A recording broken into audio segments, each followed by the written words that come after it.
you join me at a tremendously exciting moment.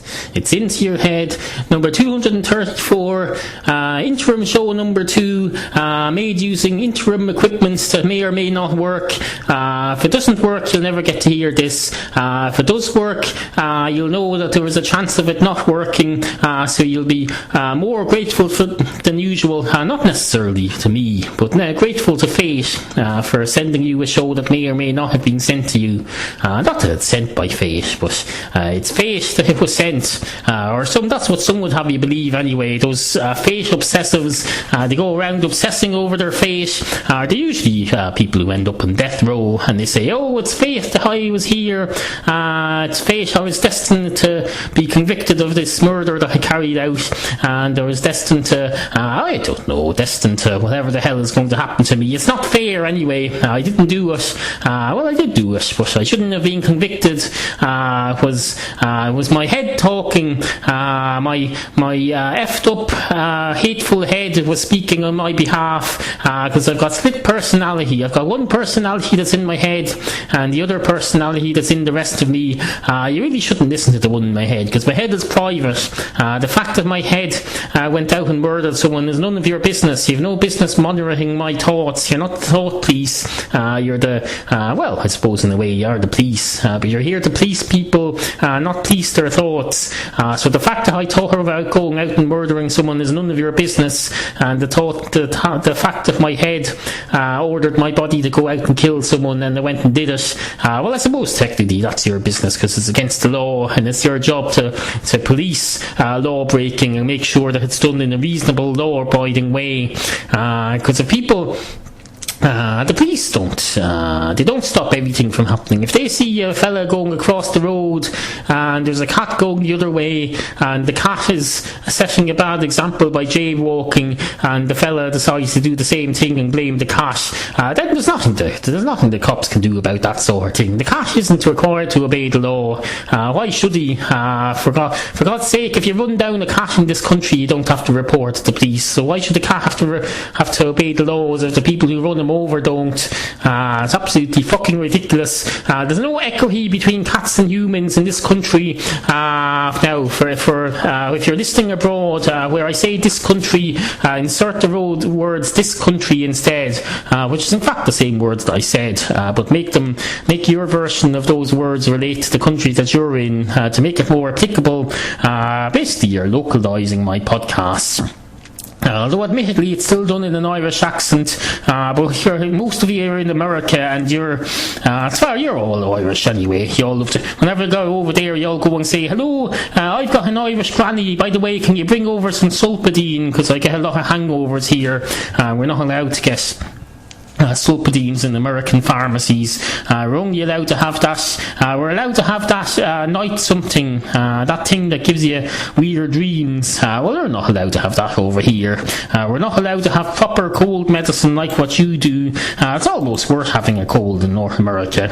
People go around, they go up to homeless people and say, hello, would you mind sneezing on me? I want to get me some of that night stuff. What's it called? I can't remember what the feckin' stuff is called.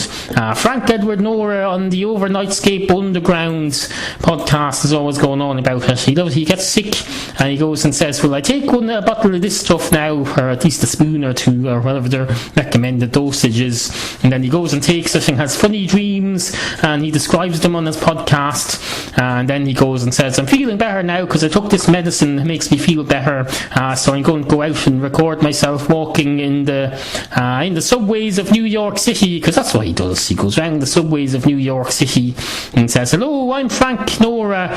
He doesn't have a middle name anymore, he got rid of that recently. He says, hello, I'm Frank Nora, or if he's in the past, he says, hello, I'm Frank Edward Nora, and I'm walking around the streets going, basically I'm going around like a weirdo, except I'm not a weirdo. It's perfectly normal to be podcasting, it's just that no one else does it. Everyone else goes round staring at me saying, why are you recording? Are you a terrorist? And I say, no, I'm not a terrorist. And if you wish to make an allegation like that, you should do it in the privacy of a police station or your solicitor's office and have appropriate evidence to back it up, not just come up to me and accuse me of being a terrorist. Next thing you'll want to shoot me because I jaywalked across the road because I saw a cat doing it. I don't know if you have cats walking around the middle of New York City. You probably don't. Ironically, since the musical Cats, I believe, has a long-term residency in Times Square, or at least I assume it has. You always see in films, you see people going into Times Square or Broadway or somewhere, and the musical Cats is going on, and then you see a cartoon of a dog going into the city, and he looks up and he sees Cats the musical, and he looks all shocked as if it's something terrible, and he goes, why am I a dog being sent to Cats the musical? That's a terrifying concept to me, although it shouldn't be, because dogs are supposed to be the people who terrify cats, not the other way around.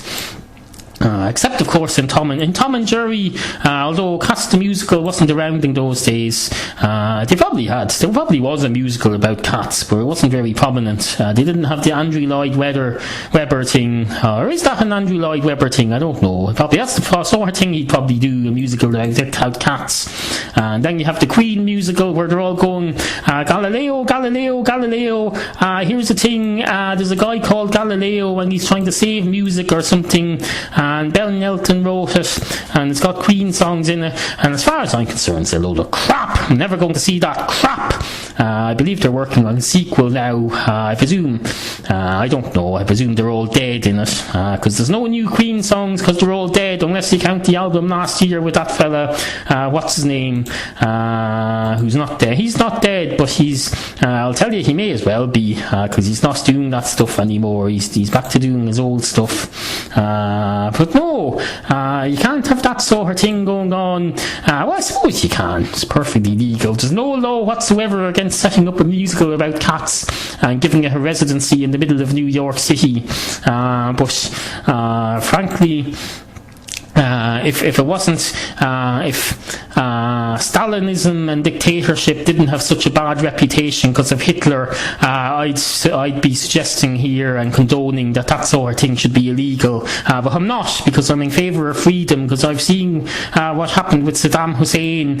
He went around, if he tried to set, I'll tell you, if in those days in the 1980s, if he went to Baghdad and tried to have a musical about cats, I'll tell you, they'd put a halt to your gallivanting.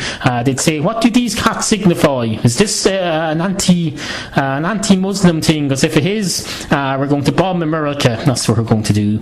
We're going to get Al-Qaeda and the IRA and some other group, I don't know, some alien thing, and we're going to have a conspiracy, and we're going to go around demolishing towers, because we've been watching those Discovery Channel documentaries about that fellow who goes around setting up dynamite and safely demolishing buildings, and he always takes ages doing it, and he has to get inspectors in to see it and all. No, we rather do it the terrorist way, where we don't necessarily have the building owner's permission, and we don't necessarily give adequate notice. That's the problem with terrorists these days. They've no morals. Back in my day in Northern Ireland in the 1980s, the IRA used to ring you up in advance to make an anonymous call, and they'd say, hello, I just wanted to let you know this is a bomb warning. There's a bomb in your building, and we'd advise you to get out because bombs are dangerous. If our hope is that it'll explode, but we want to look good, so we're giving you advance notice if this is going to go off in 25 seconds. So by the way, this message will self-destruct in 23 seconds unless you're listening to it remotely and your message playing contraption isn't within range of the bomb. Frankly, I don't know the exact range. This isn't an exact science, this bomb making things. We get some Samtex, we get some paint and some nails, and frankly it's rather crude. The police are surprised when they come across what they call a viable device. They used to find things in Dublin and they'd say the police have found a suspicious object, it looks like a bomb, they're looking at it now, and then a few hours later they'd say sometimes the police have said the bomb that was made safe earlier was viable. It was actually a real bomb that would have worked, and apparently this comes as a surprise to everyone. They say, oh, they're using real bombs now. That's a bit much now, you're taking the piss. Well, at least it didn't go off, we managed to stop it. Anyway, good morning. Sit, Kofi, sit. Good cat.